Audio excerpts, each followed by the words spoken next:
Oke, selamat pagi. Pada video yang kali ini, saya akan menjelaskan tentang bab 1 terkait dengan pengertian investasi. Nah, kira-kira materi yang akan dibahas itu tentang definisi investasi, lalu investasi dan konsumsi hubungannya, lalu proses keputusan investasi. Lalu nanti juga ada membahas tentang hubungan antara return dan resiko. Nah, untuk yang, ini hanya bagian overview saja, yang awal-awal saja, seperti biasa terkait dengan konsumsi setiap individu kalau misalnya dalam, kegiatan ekonomi pasti selalu, eee, tujuannya adalah untuk mendapatkan pendapatan. Nah, kalau individu sendiri berarti dia penghasilan, dari pekerjaan dia menghasilkan penghasilan. Nah, ini terkait dengan manajemen keuangan kembali. Penghasilan yang kita dapat itu, akan digunakan untuk kegiatan konsumsi dan juga saving biasanya. Nah, cuma ini tambah lagi, ada juga investing. Ini sudah belajar sebenarnya mungkin di, pengantar ekonomi mikro mungkin. Nah, yang akan kita bahas itu yang fokus ke investasinya.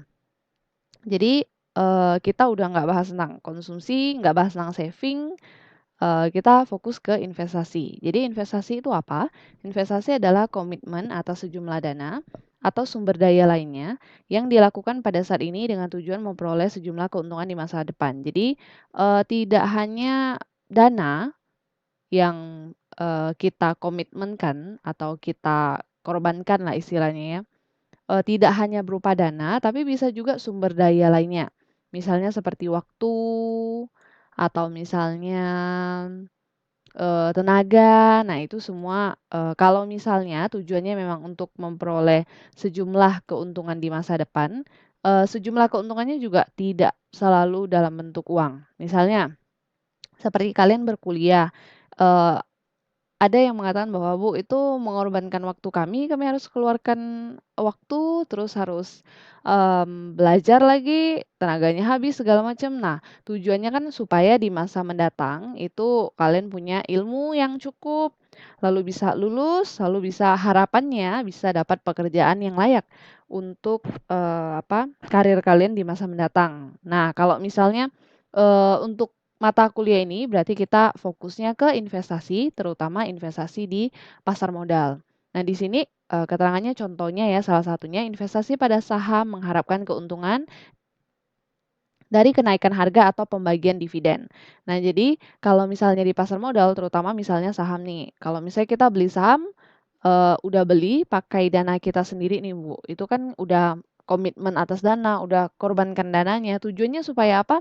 Tujuannya supaya kalian dapat, keuntungan di masa mendatang. Keuntungannya itu, dapat dari mana kalau saham, Bu? Dari selisih harga. Jadi dari selisih antara harga jual dan harga beli, dan bisa juga, saham-saham perusahaan tertentu itu membagikan dividen.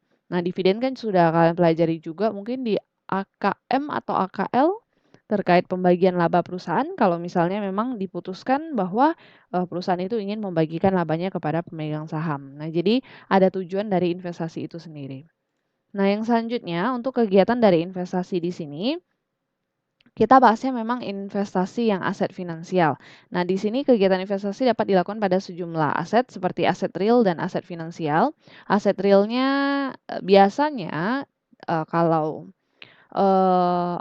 kalau masyarakat yang dari zaman dulu itu lebih suka investasi di aset yang real, seperti tanah, emas, mesin, bangunan, atau, yang ada wujudnya, yang ada fisiknya.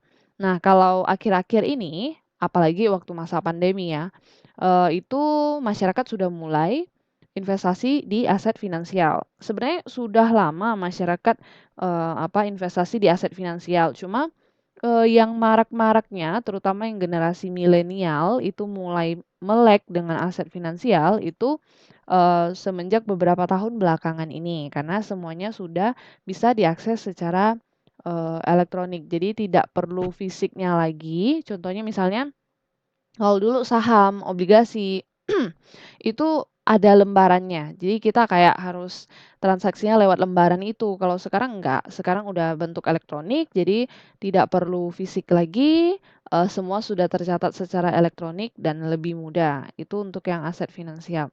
Nah, ada hal yang menarik itu kemarin kalau kalian ingat kalau nggak salah pertama kali, pandemi masuk ke Indonesia, kalau tidak salah saya awal-awal bulan Maret. Nah, semenjak pandemi itu di Indonesia, ada beritanya gitu di Indonesia ya, ada yang positif.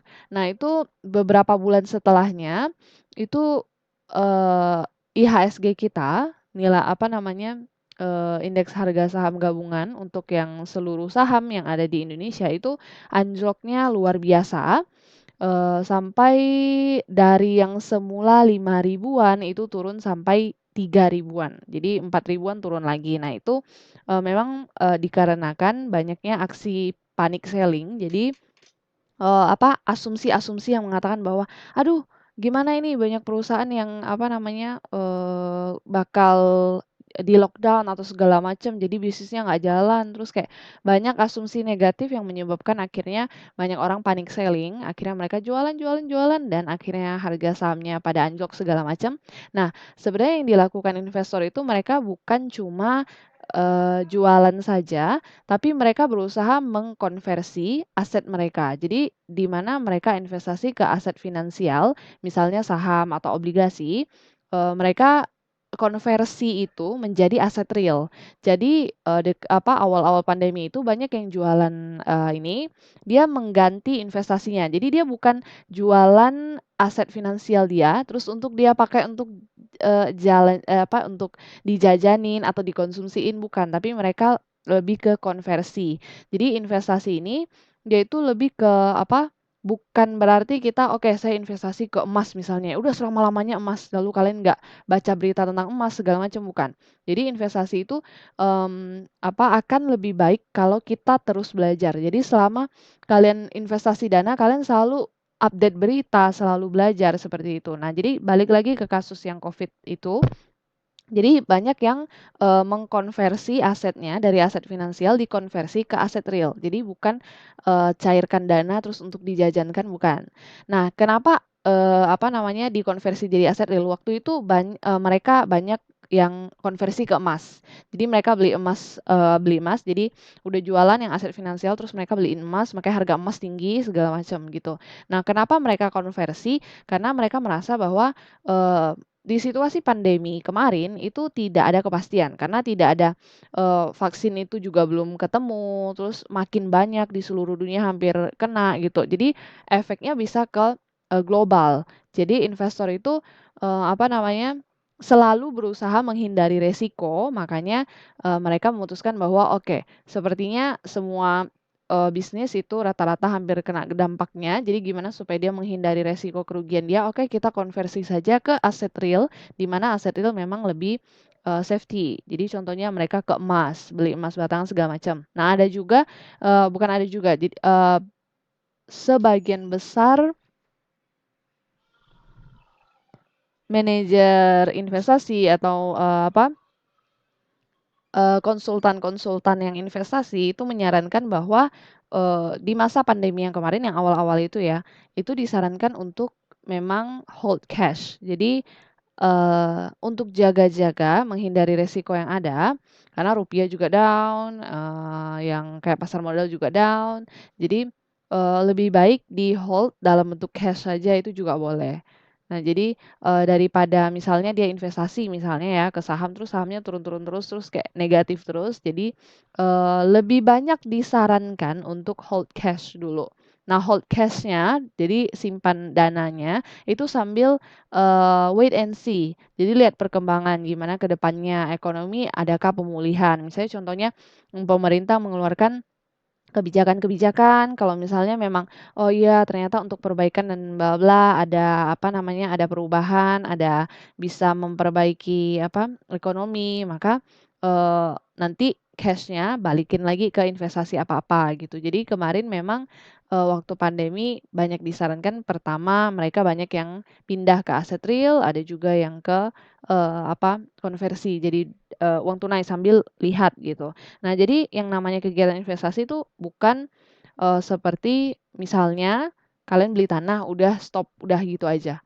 Nah, contohnya beli tanah aja misalnya, kalau misalnya kalian punya tanahnya, di lokasi tertentu, terus tiba-tiba misalnya di depannya itu ada tanah yang diwakafkan, misalnya yang dijadikan jadi makam atau apa, atau misalnya, tiba-tiba arah pembangunan pemerintah bukan ke arah kalian, ke arah lain. Nah, itu kan bisa membuat misalnya nilai tanah turun atau nilai tanah tidak berkembang. Nah, ketika kita investasi, itu kita harus selalu update informasi.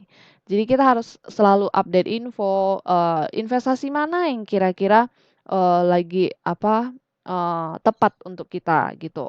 Contohnya misalnya seperti tanah, kalian juragan juragan tanah misalnya, itu kan harus selalu update. Oh, misalnya ya udah arah pembangunan bukan ke arah sini, ke sana, ya udah kita, jual, misalnya kita belikan ke, area yang lebih ada prospeknya ke depannya. Sama juga misalnya emas, misalnya, oh ya emas batangan itu kalau misalnya simpan di rumah agak bahaya, oke kita coba konversi misalnya lebih suka yang aman juga misalnya ke deposito. Cuma untuk masa sekarang, yang semenjak pandemi itu ya, bunga deposito itu terus turun. Jadi banyak yang memang, kurangi depositonya dan lebih banyak ke, investasi di instrumen lain gitu. Jadi pokoknya intinya harus selalu update. Sama juga kalau misalnya beli saham misalnya, dia mengatakan bahwa oke, saya mau beli saham yang, fundamentalnya bagus, perusahaannya bagus misalnya. Tapi misalnya perusahaannya itu, tidak sesuai dengan perkembangan zaman atau misalnya, labanya itu straight tiap tahun normal aja, nggak ada peningkatan, nggak ada growth-nya segala macam. Nah, itu kan dia harus selalu update.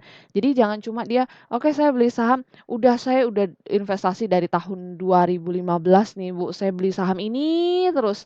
Nggak pernah berubah-ubah, padahal perusahaannya stagnan gitu. Nah, lebih baik kalau misalnya kita bisa update info, terus kita belajar terus, kita lihat, oh ternyata perusahaan yang growth itu ada perusahaan lain loh, dia lebih berkembang, dia bagus, tiap tahun berkembang terus bla bla. Oke, saya investasi ke sana gitu. Jadi, yang namanya investasi memang harus selalu belajar gitu ya. Lanjut ke yang ini, jenis investor. Jadi, di sini ada 2 jenis investor yang pada umumnya dibagi menjadi 2, investor individual dan investor institusional. Investor individual itu seperti, kita, di mana kita masing-masing pribadi, masing-masing itu misalnya investasi. Misalnya kalian ada yang, deposit, atau misalnya ada yang sudah investasi ke reksadana, atau ke saham, atau ke ORI kemarin yang beberapa bulan yang lalu terbit. Masing-masing individu melakukan investasi itu individual. Terus kalau yang investor institusional itu biasanya terdiri dari lembaga-lembaga atau perusahaan-perusahaan tertentu yang memang menghimpun dana dari masyarakat lalu diinvestasikan oleh mereka. Jadi contohnya misalnya, perusahaan-perusahaan yang menghimpun dana pensiun misalnya. Nah, ketika mereka menghimpun dana pensiun, misalnya karyawannya tiap bulan bayar ke mereka, itu uangnya di tempat mereka itu bukan disimpan aja, tapi diinvestasikan. Dan pastinya investasinya ke instrumen-instrumen yang aman. Misalnya diinvestasikan ke obligasinya pemerintah, itu kan pasti-pasti gitu. Jadi, misalnya obligasi pemerintah itu memberikan return 7% misalnya. Nah, 7% itulah yang, menjadi pendapatan bagi perusahaan, penghimpun dana tersebut. Sama juga misalnya dengan perusahaan asuransi, di mana kalian bayar premi terus, bayar premi terus gitu kan. Nah, uang dari semua hasil premi itu bukan ditumpuk aja di perusahaan, tapi juga diinvestasikan.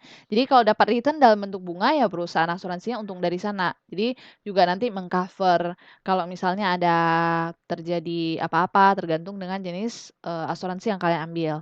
Nah, sama juga dengan bank. Jadi di bank itu ada divisi, khusus kalau nggak salah namanya treasury. Jadi selain bank itu, dia menghimpun dana dari masyarakat dalam bentuk tabungan, terus nanti disalurkan dalam bentuk kredit. Jadi kalau misalnya ada masyarakat yang mau ambil kredit, mereka berikan kredit, terus dapat bunga lagi. Nah, selain itu ada juga beberapa dana tertentu, aset perusahaan yang juga diinvestasikan ke instrumen lain, yang aman juga tentunya. Jadi, mereka bank itu ya, selain dapat keuntungan dari, bunga kredit, juga bisa dapat keuntungan dari hasil investasi mereka.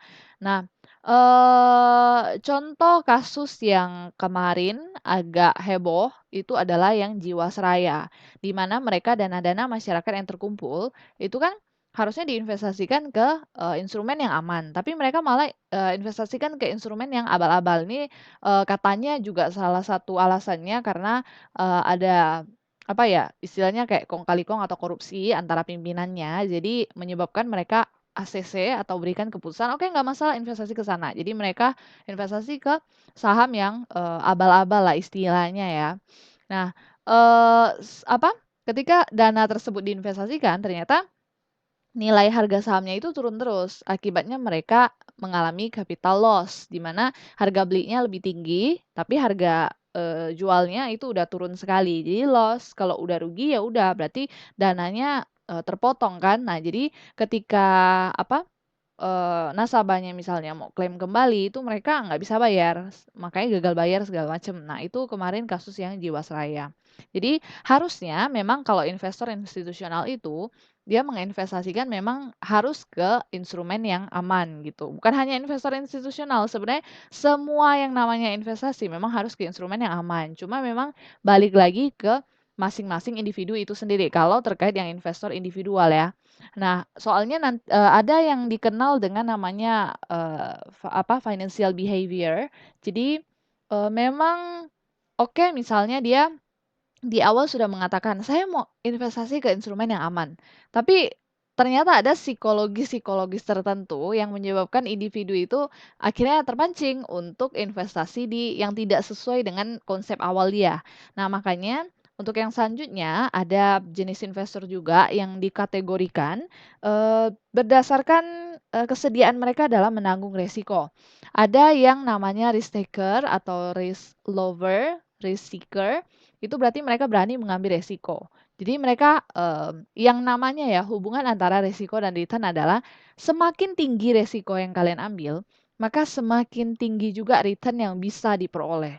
Contohnya misalnya, kalau kalian pernah dengar itu misalnya yang, forex segala macam itu, apa namanya, resikonya tinggi karena termasuk, apa namanya, pasar berjangka, karena tidak ada fisiknya segala macam gitu kan. Resikonya tinggi, tapi kalau kalian, apa, dapat, menginvestasikannya dengan baik, itu return-nya juga tinggi. Jadi dalam semalam itu kalian bisa sampai untung berapa juta gitu, bergantung dari modal yang diinvestasikan. Kalau misalnya risk taker itu memang dia berani untuk investasi ke instrumen-instrumen seperti itu.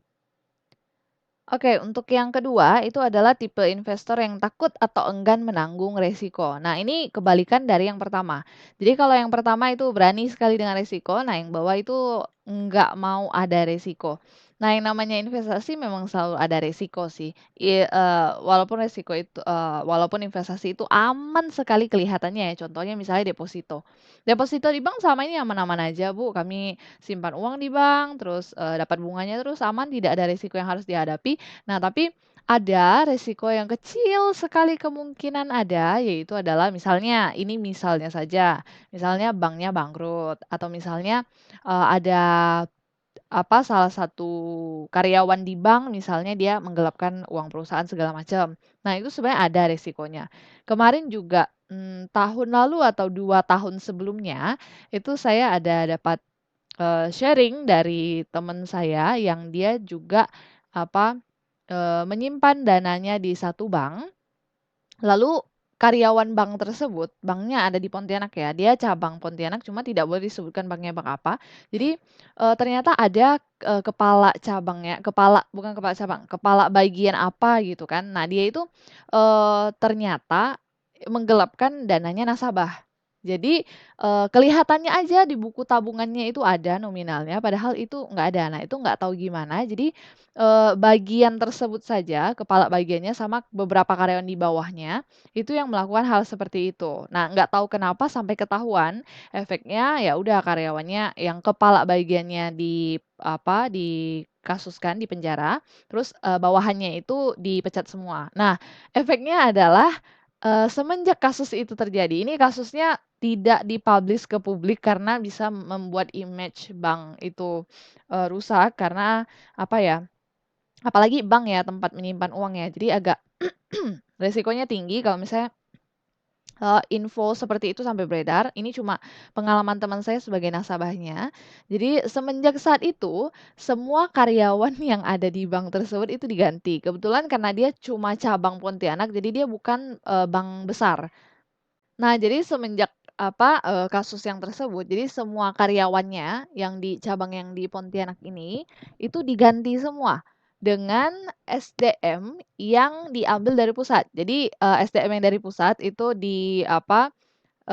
pusat mereka di luar dari Kalimantan Barat. Jadi ditempatkan di Pontianak untuk cabang tersebut. Jadi saking mungkin memang hanya bagian itu saja yang melakukan penyimpangan, tapi efeknya sampai semua. Sampai akhirnya muncul generalisasi kan, kalau misalnya, "Oh ya, kalau orang Pontianak yang kerja itu, tidak jujur atau segala macam," tapi gitulah faktanya ya. Jadi, itu terkait dengan, mmm kasus seperti itu. Jadi kalau misalnya kalian merasa kalau, "Oh, investasi ini aman sekali kok, tidak ada risiko sama sekali." Ada, cuma resikonya kecil. Sama juga misalnya dengan obligasi pemerintah yang dari tadi saya ulang-ulang sebut, yang saya bilang obligasi pemerintah itu aman yang ori itu ya, karena memang, mmm dijamin oleh negara. Jadi negara ya pasti balikin uangnya.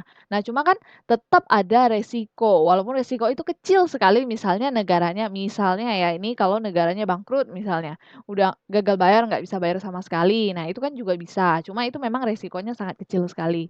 Nah, jadi untuk tipe investor seperti ini, yang kedua ini, dia memang investornya, tidak berani menanggung resiko. Jadi mereka lebih suka investasi ke instrumen yang aman. Contoh instrumen yang aman itu biasanya mereka investasi ke yang tadi, yang aset real. Jadi seperti investasi ke properti, karena jelas Bu, ada rumahnya, ada tanahnya gitu. Jadi mereka menghindari investasi seperti yang sekarang ya, apalagi, yang sekarang itu banyak yang fintech, misalnya P2P lending, atau ada yang kemarin bicara tentang bibit, atau misalnya yang tanam uang atau tanam apa, pokoknya yang lagi hits akhir-akhir ini, cuma memang, berbasis yang fintech. Jadi kalau investor yang ini yang takut menanggung risiko biasa mereka lebih ke instrumen yang sangat aman. Jadi contohnya seperti deposito atau aset-aset yang real, misalnya yang tadi emas batangan, terus, properti, tanah, bangunan. Nah itu ya, itu untuk yang investor yang kedua, tipe yang risk averter atau risk aversion. Nah, investor yang ketiga adalah investor yang takut tidak atau berani tidak itu maksudnya investor yang tengah-tengah. Jadi dia mau dibilang berani juga enggak, mau dibilang takut juga enggak, jadi dia sedang-sedang. Itu adalah risk moderate atau moderate investor atau indifference investor. Jadi, mmm, mereka itu Eee, jadi pilihan investasinya itu bukan yang terlalu beresiko dan bukan yang terlalu aman. Jadi dia di tengah-tengah gitu. Nah, tipe-tipe investor ini nanti, khusus yang bagian ini ya, khusus yang bagian ini bukan yang individual sama, institusi tadi, khusus yang ini berkaitan memang dengan, risk and return. Makanya kalau kalian perhatikan di modul, saya nggak tahu, modul kalian halaman berapa, soalnya modul saya ini modul yang, beberapa tahun yang lalu. Ada di halaman 7 kalau kalian perhatikan di modul ya, itu ada, hubungan antara resiko dan return yang diharapkan. Ada juga di PowerPoint ini di halaman yang ini. Nah, jadi di sini ada grafiknya hubungan antara resiko dan return. Resiko itu yang tadi yang harus dihadapi itu ya, return itu yang pengembalian yang tadi didapat di masa mendatang. Kalau kalian lihat grafiknya itu, dia seperti miring ke atas. Kalau, ada yang sering belajar matematika ini kalian pasti bisa mengambil kesimpulan bahwa ini berbanding lurus. Resiko dan return-nya itu berbanding lurus. Yang, garis yang bawah, yang bagian X itu resiko, yang bagian, Y itu return. Nah, mulainya memang di sini. Jadi poin RF itu risk free, itu poinnya memang di sebelah sini, bukan di bawah. Kalau yang biasa sering belajar matematika itu kalian perhatikan, kalau di matematika itu biasa mungkin grafik itu mulai dari bawah gitu.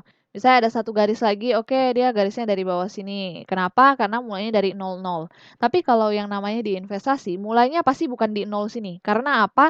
Yang namanya investasi itu tidak tidak ada yang, resikonya itu nol atau return-nya itu nol, sama sekali nggak ada gitu, itu bukan investasi namanya. Makanya dia mulainya dari sini. Nah, jadi di sini adalah titik risk free di mana, investasi yang bebas risiko, nah lalu mulai ke atas. Nah, kalau diperhatikan makin ke kanan itu berarti resiko makin tinggi, makin ke atas return-nya makin tinggi. Nah, jadi untuk yang resiko yang rendah ini nih, berarti resikonya rendah, return-nya segini. Lalu kita lanjut yang tengah-tengah. Oke, resikonya setengah-tengah, lalu return-nya juga udah mulai naik tengah-tengah. Nah, lalu kalau resikonya sebelah kanan sekali, oke resikonya tinggi banget nih. Jadi return-nya juga tinggi sekali. Kalau kalian lihat, nah ini ada dikasih tanda, kalau yang dari ini yang resikonya kecil sampai resikonya tengah-tengah itu disebut dengan investasi. Nah, mulai dari resiko tengah sampai resiko atas itu disebut spekulasi atau bahkan judi. Kenapa misalnya dianggap, judi ya? Karena gambling itu kita nggak ada dasarnya. Misalnya, misalnya ini misalnya saja ya, kalian misalnya judi bola, apa, mmm, pilihannya hanya 2. Kalian menang atau kalah. Nah, yang bisa menentukan menang atau kalahnya dari mana? Kan belum tentu gitu ya. Nah, sama juga dengan misalnya, judi-judi lainnya lah ya, itu tidak ada dasar yang tidak ada hal yang bisa mendasari itu gitu. Nah, tapi kalau misalnya yang bawah-bawah sini, yang dari yang aman sampai ke atas itu bisa deposito, bisa apa, obligasi, saham segala macam, itu dia ada, eee hal yang mendasarinya. Contohnya misalnya deposito. Deposito misalnya bunganya 5%, itu ada yang mendasari kenapa bunganya 5%. Kok bisa bunganya 5%? Ya karena memang kebijakan Bank Indonesia seperti itu.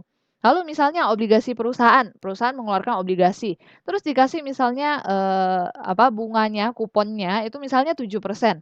Kok bisa 7%? Ya iya, karena dia dananya akan digunakan untuk ini dan perusahaan memang udah dihitungkan ya.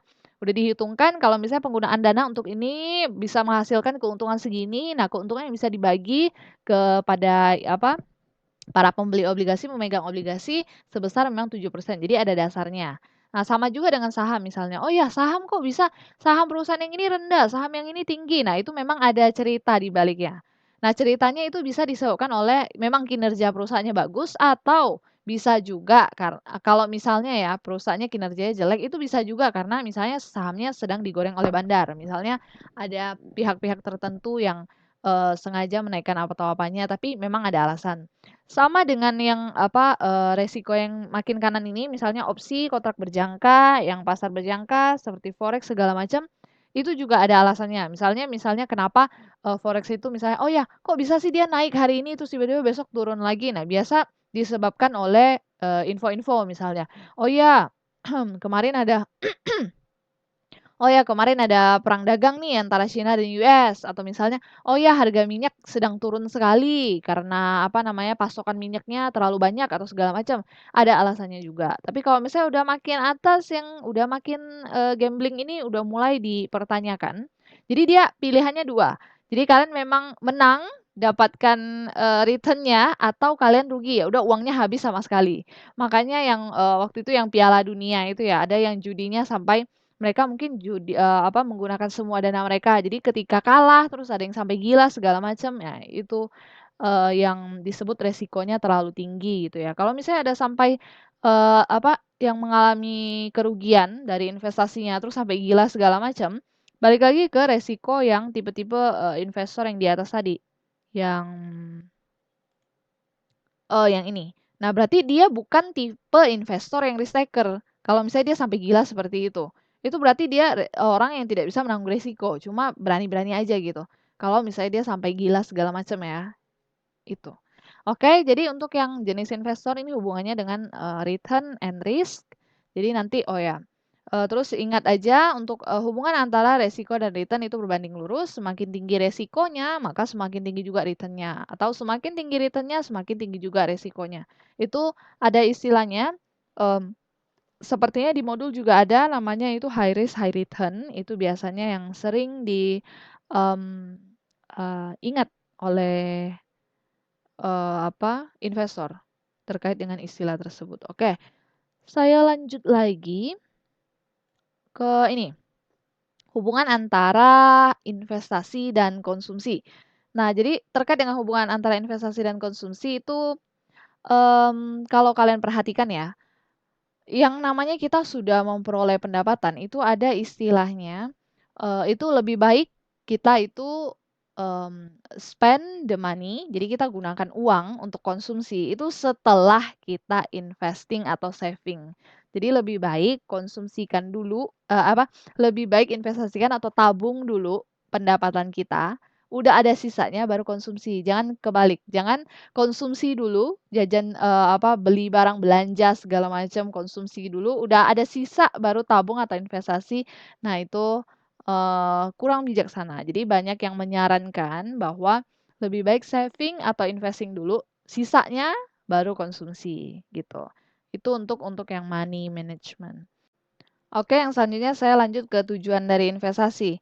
Nah, ketika seseorang memutuskan untuk investasi, disarankan memang investasi itu dari awal ya, karena biasanya itu banyak para pembicara yang menyarankan bahwa, oke, gimana cara kita set goals supaya kita bisa misalnya financial freedom di usia berapa gitu, atau pensiun dini. Jadi tidak perlu tunggu sampai misalnya 55 tahun atau 60 gitu, tapi kita 40 tahun aja kita udah Eee, udah bisa pensiun, maksudnya sudah bisa, finansial kita finansial kita udah aman untuk, kehidupan kita di usia tua nanti, itu segala macam. Makanya orang menyarankan untuk investasi dari awal, terutama kalian nih yang generasi muda, disarankan untuk investasi dari sekarang. Nah, investasinya ya kalian yang kalian lakukan sekarang adalah kuliah.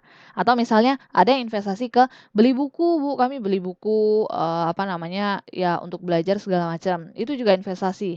Atau misalnya, beberapa orang yang mengikuti seminar yang berbayar itu. Nah, tujuannya supaya apa ya? Dapat ilmu juga, itu juga ada ya.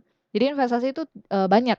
Misalnya, ada juga yang kemarin katanya di kelas ini udah ada yang investasi ke reksadana segala macam. Nggak tahu di kelas ini atau kelas sebelah, udah investasi ke reksadana segala macam ya. Kalau misalnya ada dana boleh belajar-belajar, tapi kalau misalnya belum ada, investasi ke yang misalnya rajin-rajin baca buku, belajar itu juga investasi. Oke lanjut ya, ini terkait dengan investasi, apa tujuannya? Yang pertama mendapatkan kehidupan yang lebih layak di masa datang, yang seperti sudah dijelaskan di awal, ada keuntungan yang ingin diperoleh tergantung dari investasi apa yang kalian lakukan. Nah, yang kedua mengurangi tekanan inflasi. Nah, ini terkait dengan kalau investasinya yang finansial ya. Mengurangi tekanan inflasi maksudnya apa? Inflasi itu kan terkait dengan misalnya harga-harga produk yang semakin mahal. Misalnya dulu harga Indomie itu cuma 1.000 Bu, sekarang misalnya 2.000 gitu. Atau misalnya dulu harga sepeda motor cuma berapa, sekarang sudah berapa gitu. Jadi karena harga barang itu semakin lama semakin naik, jadi kita juga ingin aset kita semakin lama semakin naik juga. Jadi, misalnya lah ya ini harga tanah itu normalnya naik terus kenapa? Ya karena memang harga-harga barang ya semua naik inflasi, terjadi inflasi. Jadi, ketika kita menghadapi kondisi inflasi di mana harga barang konsumsi juga makin tinggi, kita punya aset juga, aset investasi kita yang tinggi juga. Jadi kita ada backup.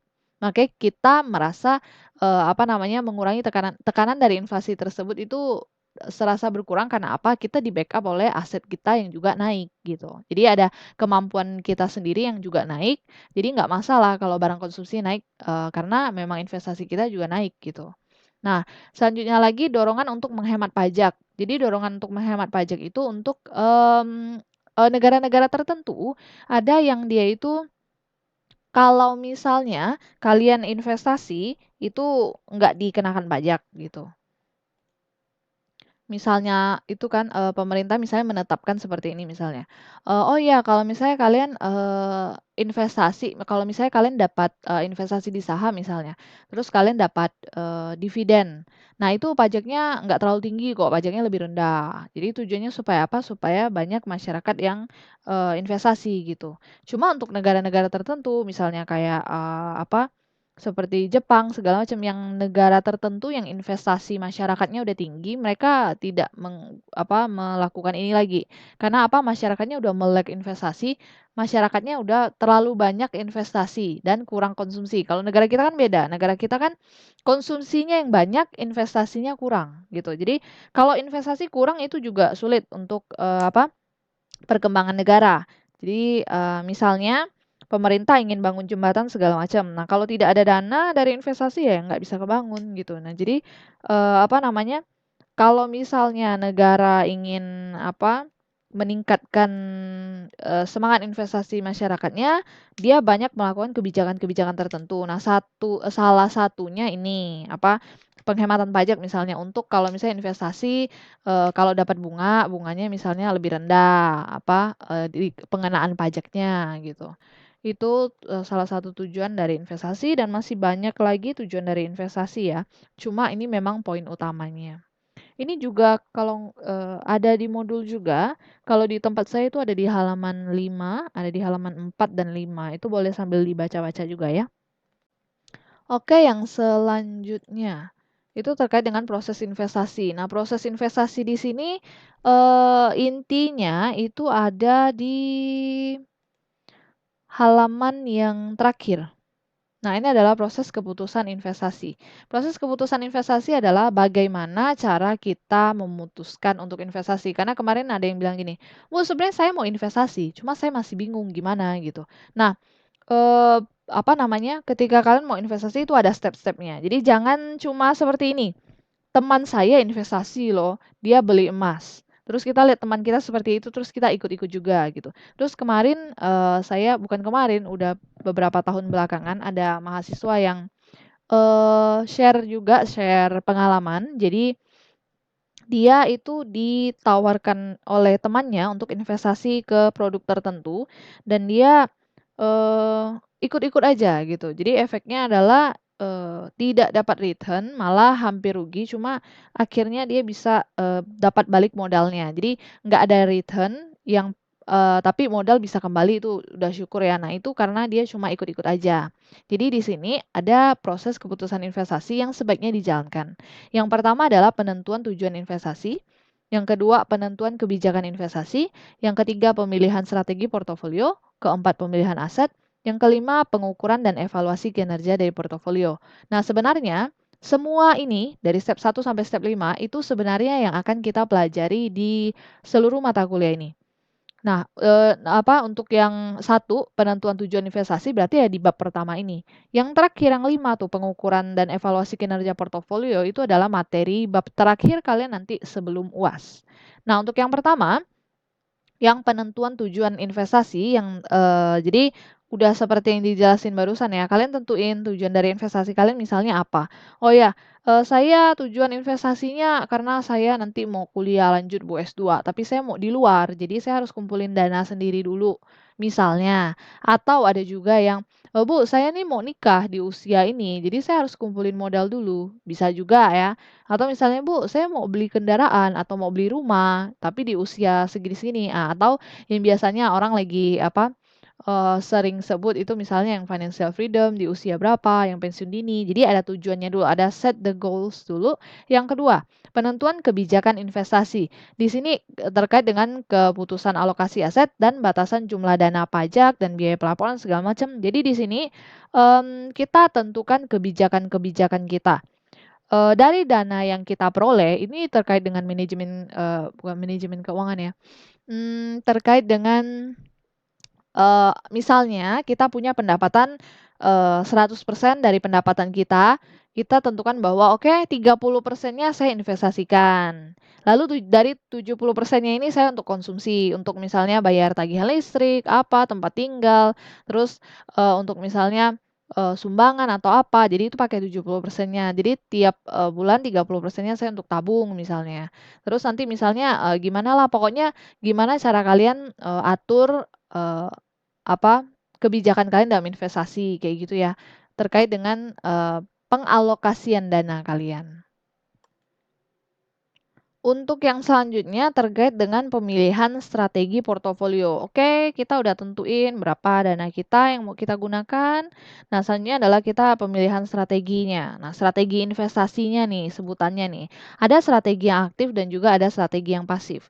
Strategi yang aktif itu yang kalian aktif cari info. Jadi misalnya, oh ya, saya mau investasi di apa namanya, saham misalnya saya investasi di saham Telkom.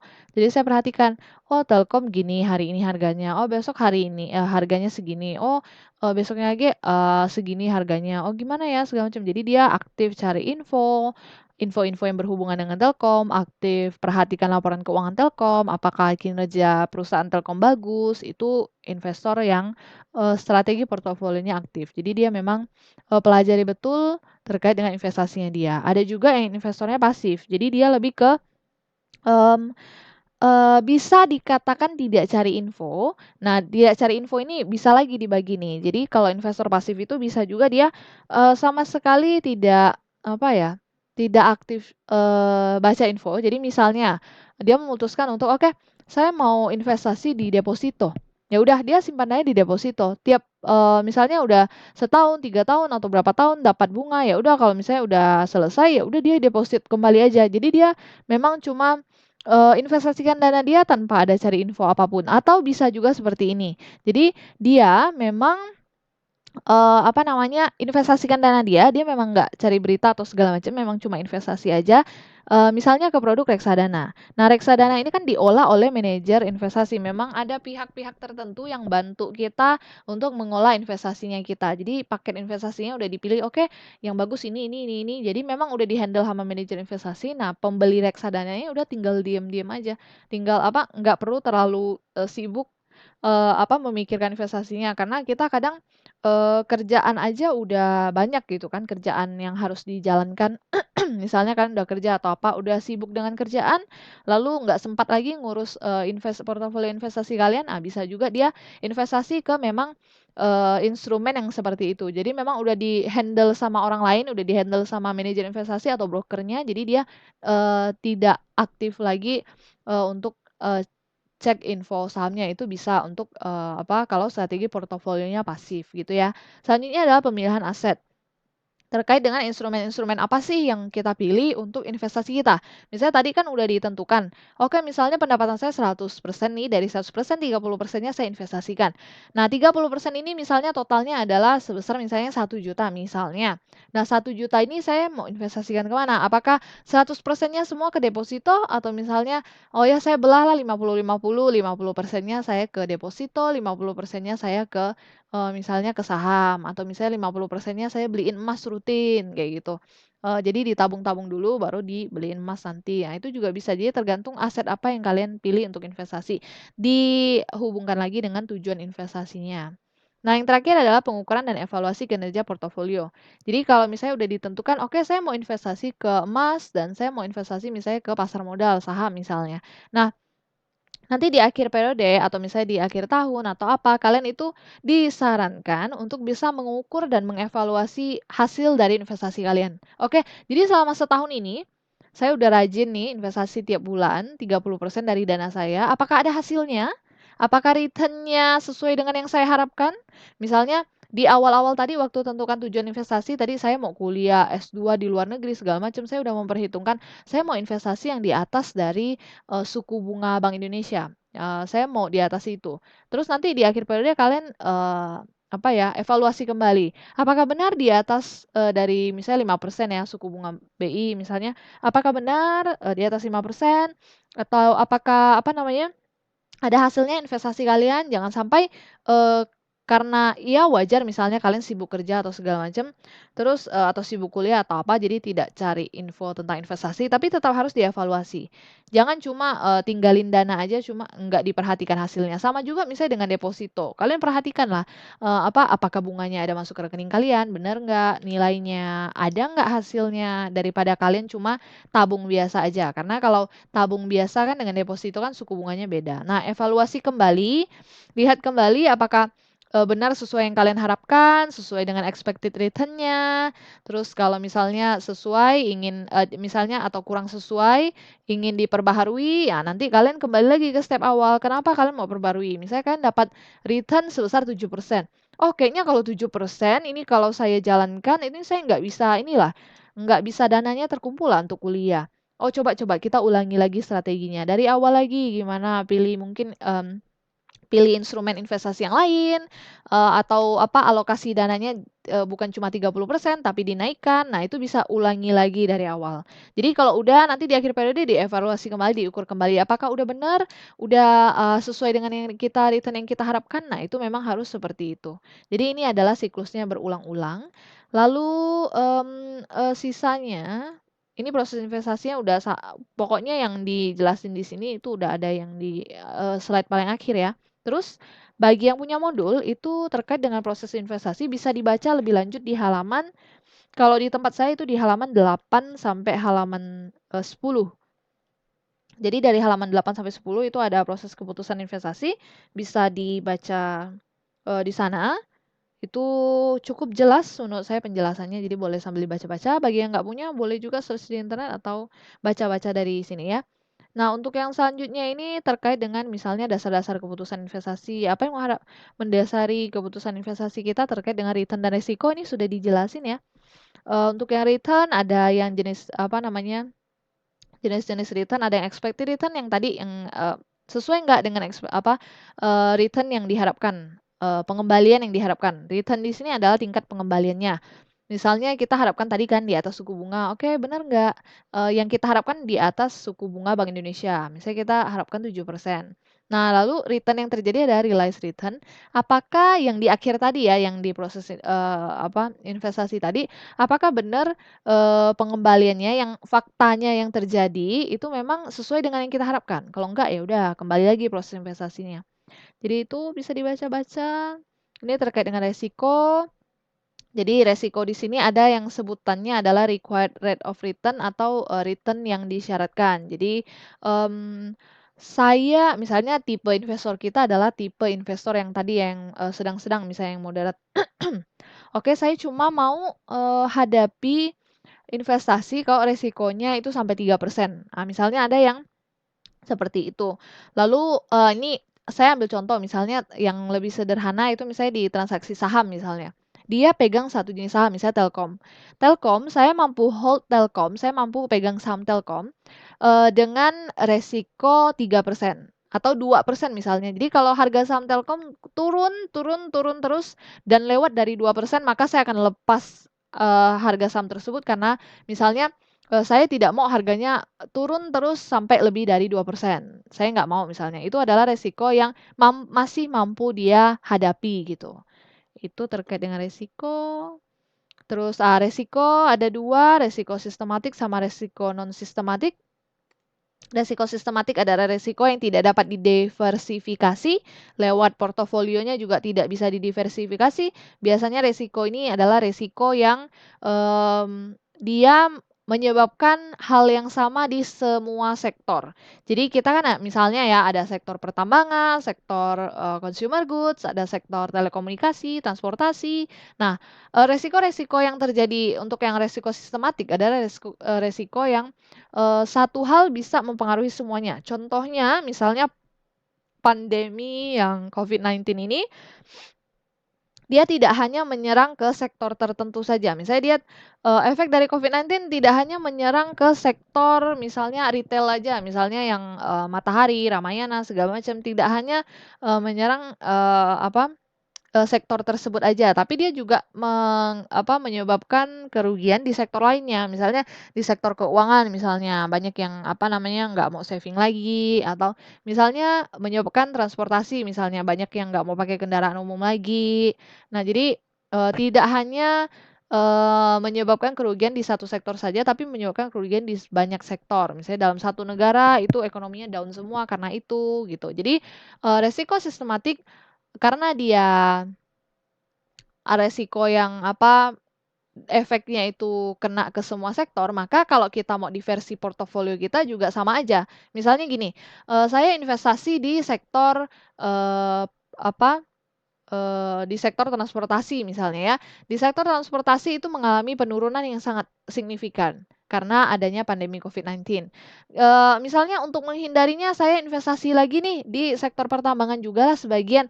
Nah, karena memang efeknya ke satu negara ya udah pertambangan turun juga. Jadi makanya di sini tulisannya tidak dapat diversifikasi, kenapa? Maksudnya portofolionya. Jadi kalian mau investasi ke manapun itu sama aja, pasti resikonya sama karena ini resiko sistematik. Contoh lain dari resiko sistematik itu misalnya ada perang.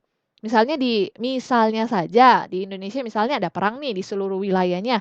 Nah, kalian mau investasi ke mana aja ya sama aja. Kenapa? Karena negaranya sedang hancur-hancuran, sedang perang gitu. Jadi, resikonya memang kena ke semua sektor gitu ya. Kalau yang resiko non sistematik itu adalah resiko yang bisa didiversifikasi, bisa dikurangi, bisa dihindari dengan melakukan diversifikasi. Jadi contohnya seperti ini.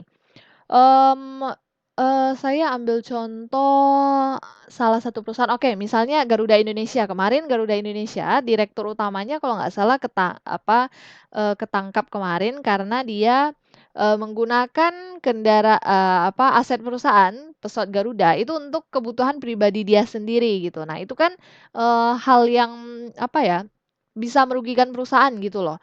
Ketika dia menjalankan satu pesawat, itu kan pasti ada biaya operasionalnya. Sedangkan, pesawat Garuda saja tiap tahun selalu mengalami kerugian, apalagi semenjak yang pandemi ini, yang banyak pesawat tidak jalan atau segala macam. Itu aja pasti ruginya udah besar. Nah, ini dia, menggunakan lagi aset perusahaan untuk,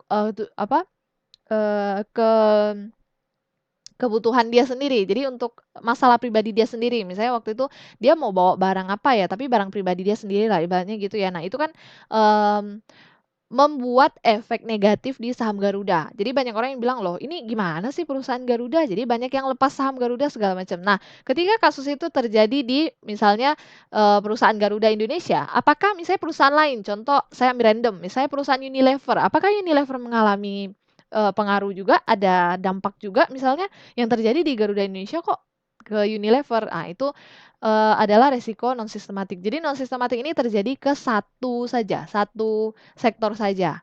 Atau misalnya begini, kemarin itu yang sedang, seru itu semenjak adanya vaksin. Jadi misalnya dipilih satu perusahaan yang memproduksi vaksin ini misalnya, atau yang, atau perusahaan-perusahaan yang, menjual masker, pokoknya alat-alat kesehatan lah gitu. Itu mereka kan banyak melakukan penjualan, banyak laku, banyak pendapatan, atau perusahaan yang rumah sakit itu ada yang udah IPO ya. Seperti kalau nggak salah saya Siloam atau apa gitu. Nah, memang ada beberapa perusahaan yang udah IPO juga, jadi kita bisa beli sahamnya. Nah, eee, rumah sakit seperti itu dapat pendapatan selama Covid, lalu, perusahaan yang jual produk kesehatan juga dapat pendapatan selama Covid. Jadi, mmm, perusahaan-perusahaan di bidang sektor kesehatan itu, mereka, memperoleh keuntungan yang sangat besar. Nah, jadi banyak orang yang investasi di sektor itu. Terus kalau misalnya nih, kita mau lihat, saya ambil random aja, misalnya di sektor pertambangan. Kalau misalnya sektor farmasinya, itu lagi tinggi-tingginya, lagi booming.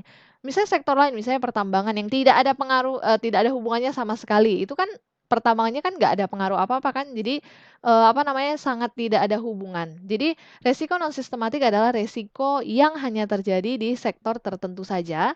Jadi kita bisa menghindari resiko ini, kenapa? Kita tinggal pindah arah aja. Contoh misalnya yang tadi, balik lagi ke Garuda, sektor transportasi misalnya, banyak transportasi yang selama Covid tidak digunakan. Jadi perusahaan-perusahaan transportasi itu, banyak yang turun nilainya. Jadi orang pada, "Ya udah, saya nggak mau investasikan dana saya di sektor transportasi, saya pilih saja sektor yang lain." Makanya di sini dikatakan kalau resiko non sistematik itu bisa didiversifikasi. Nah, contohnya lagi kalau misalnya kalian baca berita itu Warren Buffett. Jadi dia adalah salah satu investor yang cukup terkenal di luar negeri, memang investasinya, berhasil ya. Jadi dia itu bukan tipe investor yang, jual beli. Jadi si Warren Buffett ini orangnya memang, rajin sekali investasi, rajin baca buku segala macam, dia memang investasi ke perusahaan-perusahaan yang bagus. Jadi salah satu investasi dia kemarin itu ada investasi di perusahaan penerbangan. Nah, semenjak Covid itu dia lihat, oh kayaknya ini, kalau Covid-nya, berlanjut, dalam beberapa periode yang cukup lama, ini pendapatan perusahaan pasti bisa turun nih. Nah, jadi dari dia analisis, laporan keuangannya segala macam, terus kayak prospeknya ke depannya. Nah, dia memutuskan untuk, "Oke, kayaknya saya nggak bisa lanjut deh di ini." Karena apa, resiko di, sektor penerbangan itu sangat tinggi sekali. Akhirnya dia cut, dia, lepas sahamnya, terus dia investasikan dana dia ke saham tertentu dulu, kayak gitu. Jadi, dia cara menghindari resiko itu dia pindahkan ke sektor lain, jadi diversifikasikan. Makanya terkait dengan yang slide ini, yang resiko, itu kalau di pasar modal, itu digambarkan dengan, jangan meletakkan, telur di satu keranjang yang sama. Maksudnya itu jangan meletakkan investasi kalian di satu instrumen yang sama. Jadi kalau misalnya, "Bu, saya punya uang 100 juta, 100 jutanya saya semuanya, investasikan ke saham semua." Itu disarankan jangan. Lebih baik kalian diversifikasi. Misalnya kalian deposito kan 50%, lalu 50% transaksikan ke saham. Jadi misalnya, seperti Maret kemarin kan pasar modal sedang anjlok misalnya, "Oh, deposito saya tetap aman." Atau misalnya, kalian udah diversifikasi seperti itu, misalnya seperti sekarang, "Bu, pasar modal sedang hits, return saya tinggi sekali, tapi deposito rendah." Nah, itu kan tetap ada diversifikasi. Jadi diversifikasi portofolio itu tujuannya memang untuk meminimumkan resiko. Itu untuk yang, bab pertama. Jadi, sekian saya untuk bab satu. Kalau ada pertanyaan boleh ditanyakan di grup WA. Selamat pagi.